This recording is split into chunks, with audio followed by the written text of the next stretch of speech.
Hi friends, today I'm here with a issue like some of us face when we try to connect our any of the Google phones to our PC. It usually shows us that like our phone is connected now. You have here the notification, but here we can see our phone. So in the phone section, we have to go to the notification panel,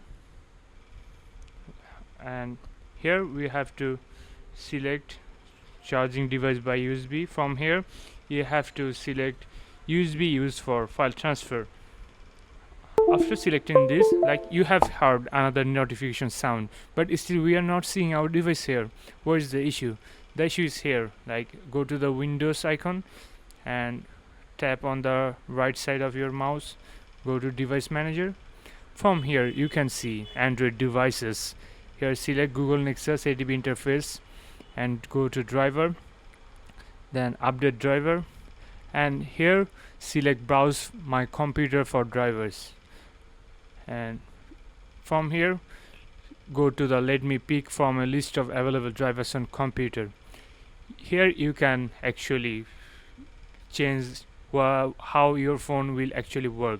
Like, you can use it as MTV device and Google Nexus ADB interface.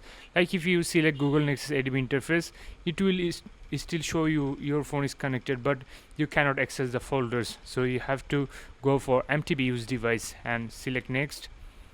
After this, now you can see here we found our device, and as well as here internal storage. So this is the way you can use your Google phone with your computer by following these steps. And thank you for watching my video, and if you find this video helpful, don't forget to subscribe my YouTube channel and like this video and hit the bell icon.